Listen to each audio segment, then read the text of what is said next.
Hey you guys, it's Peter, and welcome to my channel, Peterisms, where I tell stories of my life and just little things that I have learned as I have grown into the person that I am today. And so, if you're watching this video, I pre-filmed it, and I am currently in Miami, Florida, for Ultra Music Festival.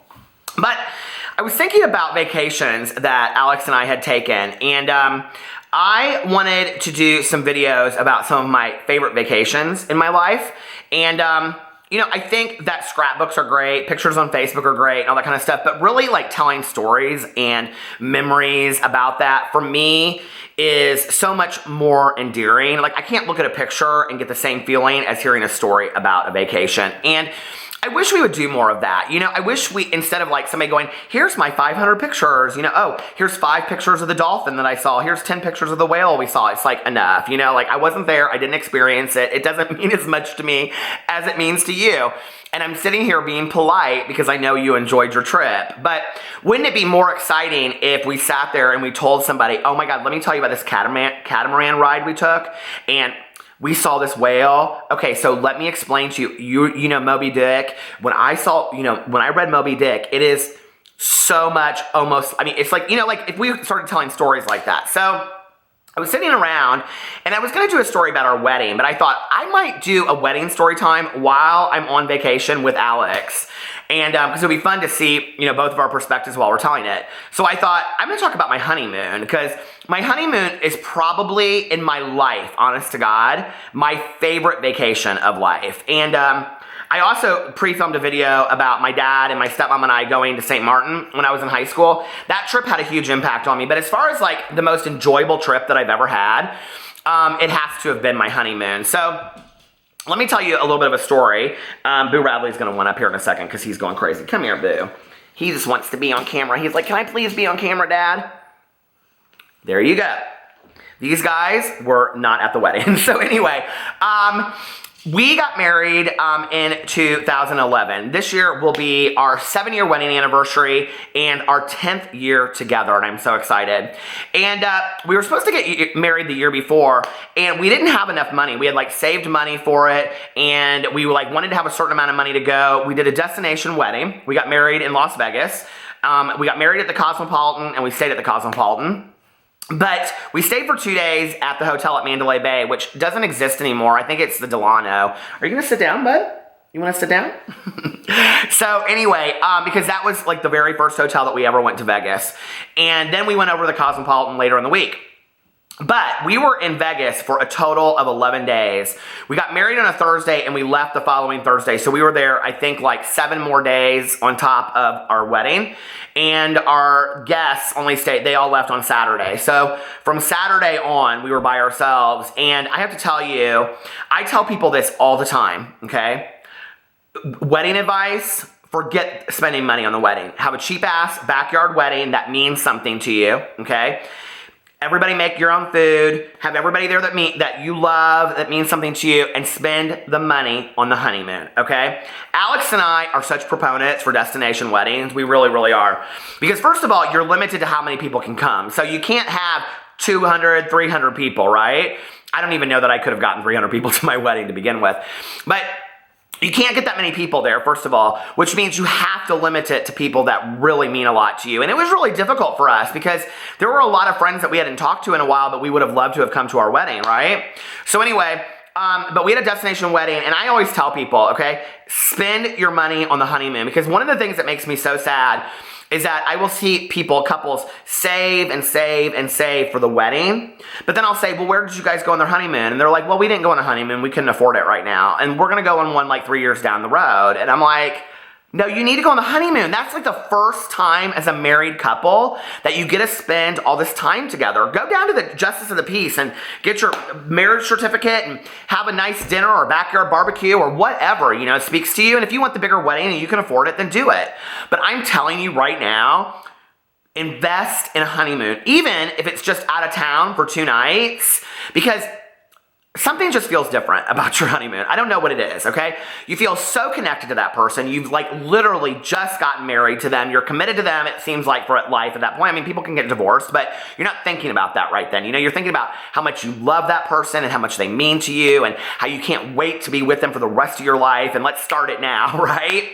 For us, it was awesome because we were just like, everything was prepaid for, so we didn't have to worry about any kind of money while we were there. And, you know, all we had to use for money was going out to, we went and saw some shows. We loved Cirque du Soleil. So we saw O and we saw Zumanity while we were there, which we had seen before. And then our friend, one night, that Alex's friend that lives in Vegas, that he went to college with, he took us to go see Divas Live, which for me was like such a huge deal because I had like loved Frank Marino for years when I had seen him on Joan Rivers and stuff. And Hot Chocolate, the drag queen, used to judge all these drag pageants that I used to go to. And you know, Derek Barry, that was on RuPaul's Drag Race, was there doing Britney Spears and Coco Montrese, and so we were so excited to go to the show, right? And then afterwards, he took us out to dinner, and I'll never forget it. It was to this restaurant in Vegas, and if it's still there, I don't know if it is, but it was this little restaurant called Dragonfly, and it was kind of off the strip. And I remember, I think it was behind like the Hard Rock Cafe Hotel, or Hard Rock Hotel, or whatever it's called. But anyway, and it was all like this tapas restaurant. And Alex and I had gone shopping that day. And I remember I had this like short sleeve turtleneck t-shirt. I don't know how I remember getting that. But it was like this really fun t-shirt. I'd never seen anything before like that. And I was in great shape. I was in the best shape of my life, and tan and, you know, all that kind of stuff. My hair was still brown back then. And I remember we were in this restaurant, and it was like, they had these like lights everywhere, and you felt like dragonflies were floating around you. And it was like they had this really sexy music playing in the background. It was like in this little strip mall. It was like nothing fancy. And then I remember we went to, that night, to this gay bar, this local gay bar called Piranha. And oh my God, we had such a great time. And we just danced all night long. And Eric, Alex's friend, introduced me to Hot Chocolate, Larry Edwards, who is this drag queen that's literally been around from the beginning. And I was like, oh my God, I'm in awe, you know. And then that night we went home, and you do what you do when you're on your honeymoon. And then, you know, I remember we like stayed up late and watched movies in bed. And then, you know, like we got like pizza at like 4 o'clock in the morning. And then Alex went to bed and I gambled for an hour. And then we got up and we laid by the pool. And it was like 7 uninterrupted days of doing that, of laying by the pool, going out to dinners together. You know, like his friend took us out like I think once or twice again that week, you know, but we just walked on the strip, we shopped, we laid out by the beach a lot, we took a lot of naps, lots of romance. You know, it was really, really, really fun. And I look back at that and it was just this ease. I remember, I don't know if these places still exist because I haven't been to Vegas in a while, but in the downstairs of the Cosmopolitan, there's this bar called Monn, and we would go in there like every day. Like we would walk the strip and we would like go gamble a little bit and go shopping and then go out to lunch somewhere. And then we would come back and we would sit down at this like place, and he would have a drink and I would have a Diet Coke, and then we'd go upstairs and take a nap.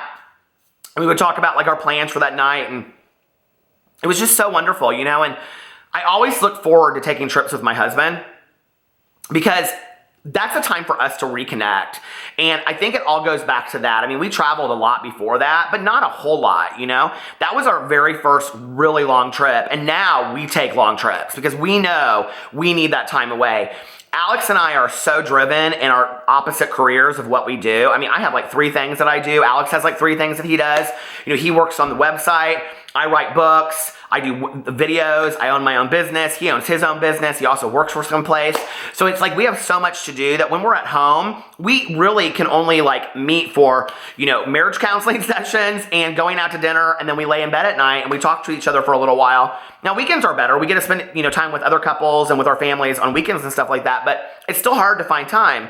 So I mean to tell you, from like the minute that we are both off work on the night before we go on vacation, we're like, it's vacation time, it's vacation. And for me, I always go back to that moment of like being on the honeymoon, you know, and being like so excited about the honeymoon. And I remember this one day, the woman that like, okay, so some friends of ours, they told us to like check out Caesars. Well, because they had this girl that they worked with there that like was the wedding planner and arranged the whole thing. Well, she now worked at the Cosmopolitan, which this was the first year it was open. We got such an amazing deal. I'll tell the wedding package story on here someday, but we looked at like the Encore and Bellagio, and we were talking like $3,000-$4,000 for like a half an hour in a wedding chapel. We got the Cosmopolitan, this is no lie, okay? We got it for an hour and a half. I think we like got a half an hour before the wedding service and then a half an hour after. We got it for an hour and a half. Flowers included, pictures included. They said, we'll give you the pictures included. I mean, our pictures are incredible from the wedding. if you let us use them on our website, because we've never done a wedding before. We were like their very first wedding. We got married right at, because it was really important for me to get married on the up, not the down, because I'm a traditionalist. Our wedding, we'll talk about the wedding some other time, because I we had so many things in there that were important to us. Alex had a lot of Venezuelan things. I wanted my mom to be remembered in the wedding. You know, I had spiritual pieces that were in the wedding that were important to me, and the music that we picked was real important. We picked, our wedding song was You and I by Ingrid Michaelson. So anyway, that we walked down the aisle. Alex's mom walked him down the aisle. My dad walked me down the aisle. And we got married at like 1 minute, we got married at 1 minute towards 7 p.m. And so where the wedding chapel, it's like on the 10th floor of the Cosmopolitan. It faces the Bellagio, okay? So, and if you go, I haven't ever put the video up here. I should put the video up here. But you can see it in the picture sometimes. My cousin was my best man, my best woman. Right as we started, we're kissing, when they pronounced us husband and husband, the fountains of the Bellagio go off, and my cousin Caroline turns, and she's looking at the fountains those are so pretty. It's so funny. And, but it was so cool. The fountains went off right as we were getting married. And here's a little trick, okay? If you love the Bellagio and you're fascinated with those fountains, go stay at the Cosmopolitan, because the Cosmopolitan is the only hotel in Vegas, I think, that has balconies, because it was originally built to be condos. And so you can stand out on your balcony and you can look at the fountains of the Bellagio, and it has a better view of the fountains of the Bellagio than the Bellagio. I would be so pissed. And I don't think they're all owned by Steve Wynn anymore, so I don't know who owns the Cosmo, but it's a fantastic hotel. And it just, the honeymoon was so amazing, and it just, we were so connected as a couple. And I remember, this was going to say, so we had this woman that she arranged our wedding for us. She was so amazing. And if you're wanting to go to Vegas, I don't know if she still does this, but I can give you guys her number, her name if anybody's interested. I think she still does work for the Cosmopolitan. But anyway, she arranged for us to have a cabana by the pool, and we didn't have to pay anything, and we didn't know it. And we're Alex is ordering, Heinekens, and I'm having Diet Cokes, and they keep on bringing out these pitchers for me of those little metal Diet Cokes, 5 of them in it, a pitcher of ice. And I was oh my God, this is so cool. And we ordered lunch by the pool, and the waiter came, and I will never forget that day. It was just such a fantastic day. And Alex said something can you give us an idea of what our bill is at this point, whatever. And the guy's oh no, this is on the house. We're so happy that you guys got married here, all this kind of stuff. And it's just amazing. Spend your time planning a really cool honeymoon. I know so many couples that went to Harry Potter World because that's what they loved. We love Vegas, People laugh how I say Vegas. I don't even hear how I say it differently than anybody else. But, we love warm spots laying by the pool. Do what you love. If you love walking around Chicago, go to Chicago for a weekend, If you love trying new cities, go to St. Louis for the weekend and stay at the Marriott, pay $80 a night or whatever. It doesn't have to be expensive, but take that time because it is totally, totally worth it. And if you're a couple that has not traveled for a long time together, do it. And don't get 2 double beds. Get a damn king-size bed. Enjoy it. Sleep together on the king-size bed under one comforter. Have romance. Kiss, smooch, and remember what you got married about in the first place, because marriage is a really cool thing, and I don't think we celebrate it enough. I love you guys, and I will see you tomorrow. Bye.